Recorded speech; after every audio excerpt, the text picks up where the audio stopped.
pleasure for me to welcome on stage Dr. Bouran Mohammed, who is the Water Resource Management Specialist of the United Nations Development Program for Yemen. I had the pleasure and the privilege to work with Dr. Bouran in a very important project that UNDP is developing for Yemen. And here desalination is not going to be an alternative only for water supply and continuity of the life as we talk, but for the continuity of life, simply. And I really praise Dr. Bouran's commitment for what she is doing every day for this country. Please welcome Dr. Bouran Mohammed.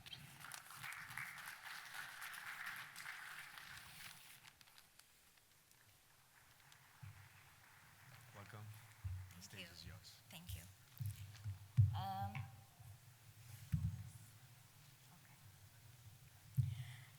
Thank you so much, Dr. Corrado, for the introduction. And thank you for inviting the United Nations Development Program to this important event. This is an excellent opportunity, not only for UNDP, but also for a country like Yemen, which does not only suffer from the water stress and the climate change implications, but also from a prolonged conflict. We, as a development program, it's our mission and it's our mandate and responsibility to devise solutions to ensure that the affected communities in conflict countries or conflict-prone countries have a secure and safe access to water supply. So I have been working in Yemen for 1.5 of a year now, and I would like to say that there is a lot to discuss about this country when it comes to water and desalination. I mean, even more than what can be said in a just country briefing session. But I will walk you through, the recent desalination initiatives and also the challenges that we are now facing to implement desalination projects in Yemen, and also the recent developments and the support that the United Nations Development Program is offering for this country. As I mentioned, that Yemen is one of the most water-stressed countries in the MENA region. And as we can see from the water risk atlas from Aqueduct, that the water stress percentage in Yemen is extremely high, even more than 80%, which is, the water stress percentage represents the total withdrawals in correspondence to the available water supply, the renewable water supply. And also Yemen is currently overwhelmed by the over-exploitation of the groundwater, which is the primary source for drinking water. The capital of Aden is located in a basin that is expected to get dry or depleted very soon within this year. And also the average water consumption in Aden Governorate is 8.2 meter cube per month per household for an average household of 9.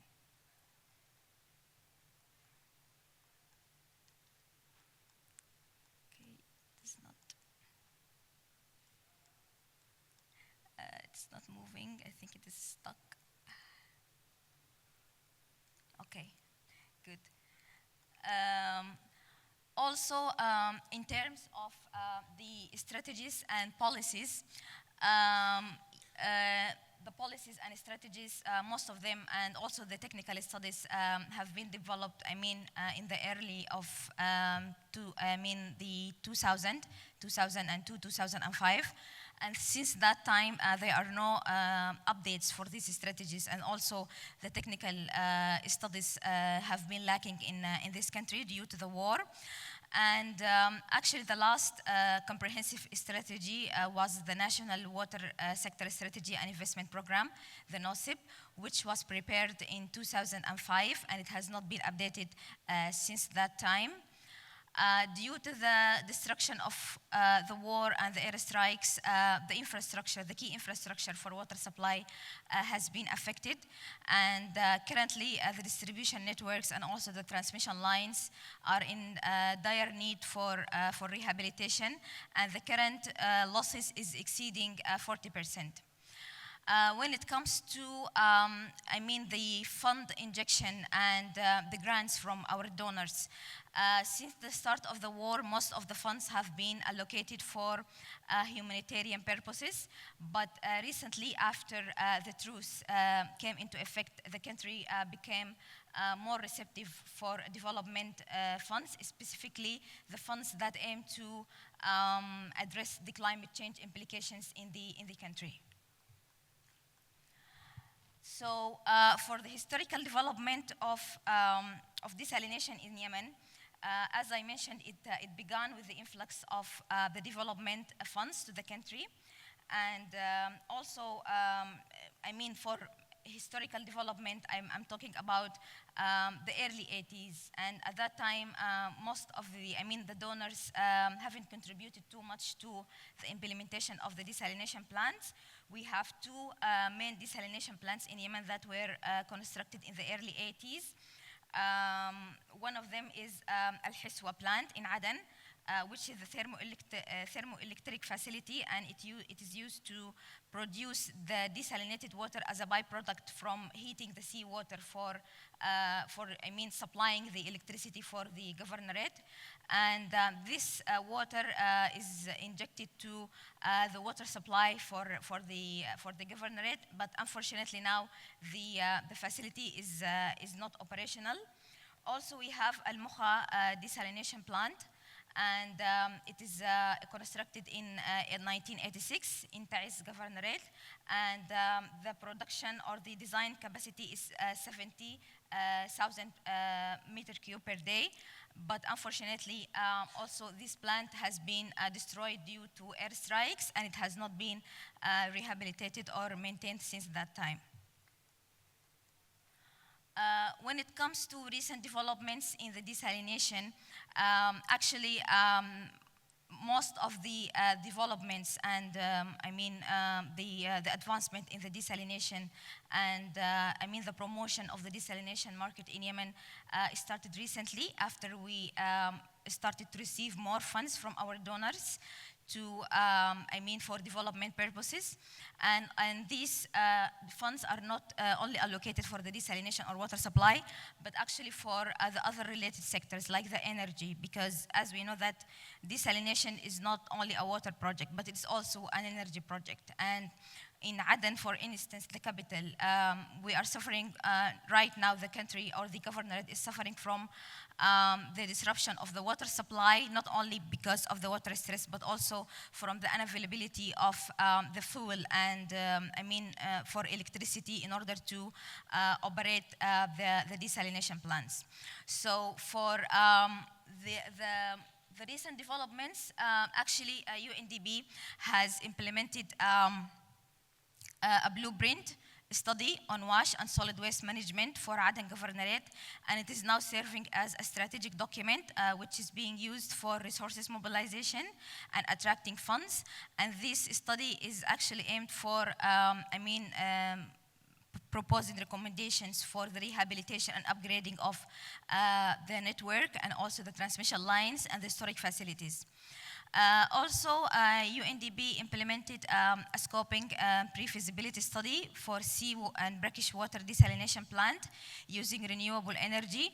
And actually, the team leader for this study was Dr. Corrado Somariva, and we were very pleased to host him for a couple of days in Aden, where he met with the stakeholders and he visited some potential sites for a decentralized, containerized desalination plants. And this study served, paved the way for, developing a full-fledged detailed design and feasibility study for the desalination plants in Aden.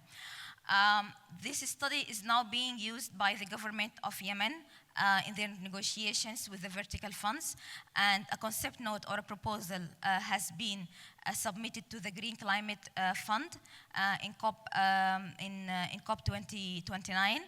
And also, there is a draft concept note that is submitted by our colleagues in UN Habitat for GCF with, the proposed capacity for the plant was, the submitted plant is 2,000 meter cube per day, and the cost is estimated to be $65 million.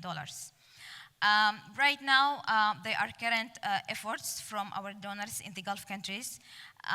The Saudi Development and Reconstruction Program for Yemen is implementing Al-Hiswa Desalination Plant with a capacity of 10,000 meter cube per day. And also in UNDP, we are now exploring the opportunities for the engagement of the private sector in the desalination. And we are talking basically about the national private sector, the renewable energy suppliers, and also the industrial, investors. The bottled water factories, and also the juices factories, and all, the factories that are interested in buying the desalinated water from the local water supply and corporation authority. And also, right now, the Embassy of Netherlands in Yemen is leading the efforts to develop the development of the desalination roadmap, which aims to enable the environment for the country to implement pilot desalination plants in different parts, of the governorates, specifically in Aden, the capital. And there are currently lateral discussions between UNDP and the GCC on how to allocate certain funds for implementing desalination plans based on the study that was conducted by the UNDP for four main locations in Aden. Also, regarding the related sectors to the desalination, Yemen and Aden specifically received a generous funding from the UAE, United Arab Emirates, and to construct 2 solar energy stations with 120 megawatts, which is anticipated to release or relieve, the stress on the diesel and the reliance on the fuel for electricity in the governorate. Also, our colleagues in UNICEF and the government of the Netherlands has developed a wind energy feasibility study for water supply systems in Yemen, and this study will also be used to explore the other sources, renewable energy sources, to operate the desalination plants. For the challenges, we are facing challenges of the fragile context and the poor water governance, and this had led to the lack of the enforcement of the regulation, specifically those attributed to the groundwater drilling and the wells drilling and the groundwater exploitation. Also, the infrastructure damage and the network losses is a big headache for the government and also for our donors. Lack of effective consumption management and the inefficient billing system, and also the limited engagement of the private sector, which is now restricted to the service provision, basically the water tracking, especially in the frontline governorates like Taiz. And also we are facing issues with the shortage of skilled laborer for operation and maintenance of the desalination plants. For the opportunities, as we know that Yemen is located across an extensive coastline along the Red Sea and the Gulf of Aden, which provides abundant access to seawater. And also, there is a huge potential for renewable energy sources like the solar and wind energy to operate the desalination plants, making the desalination more environment friendly, which is most of the important motivations for the donors, especially the Green Climate Fund and the Global Environment Facility. There are also investment opportunities ranging from the capital investment to brine recycling. And also, one of the most, the strongest asset for Yemen is the experience and the familiarity of various multilateral and bilateral funding agencies in the water sector in Yemen. For instance, we have the World Bank, who has been implementing a couple of projects in Yemen. And also we have CIDRB, Kuwait Fund, UAE government, and also the BMZ, the Federal Government of Economic Cooperation and Development of Germany, and also the government of Netherlands. Also, there is a possibility, as I mentioned, the opportunities for the private sector. There is a possibility of selling the desalinated water for industrial use, basically the bottled water and carbonated soft drinks industries. For the UNDP support the desalination efforts in Yemen, I would like to note that we as a UNDP, we perceive desalination as a development project, not a humanitarian project. So when we submit proposals or when we negotiate with our donors, we propose desalination not only as a deployment of containerized system, but also, the rehabilitation, maintenance, and upgrading of the network and the storage facilities, in addition to supporting the institutional strengthening and the capacity development of the local water supply corporation in Yemen. So we perceive desalination as a development, the development project, and right now there is a huge opportunity and there is an interest from, the climate change funds, the GCF and GEF, to implement desalination projects in Yemen, and also the World Bank, specifically the IFC, which now there are some negotiations to support the private sector, by loans in order to be able to implement desalination plants in Aden. So as UNDP, our mission is to secure resources and also to perform resources mobilization from the multilateral funds and also the bilateral funds, the World Bank, and our partners in the government of Germany and also government of Netherlands, in addition to the GCC, the government of KSA, the Kingdom of KSA, and also UAE, and also Kuwait Fund. Our responsibility is to coordinate among donors and UN agencies. Right now, UNDP is co-chairing the Water Sector Coordination Group for Yemen with the Netherlands. And this, we are having regular meetings and webinars with other UN agencies and also with the INGOs and our donors in order to coordinate our efforts, specifically in the rehabilitation, maintenance, and upgrading of the transmission lines and also the network in the capital, Aden. Also, we provide technical assistance to the government of Yemen in terms of conducting studies, technical studies. Right now, last week we initiated a new study, hydrological study for Tuban Basin, on which Aden Governorate is located. And this study is vital for the government in order to enable them to make decisions about, the water supply in the whole catchment, and also specifically to Aden Governorate.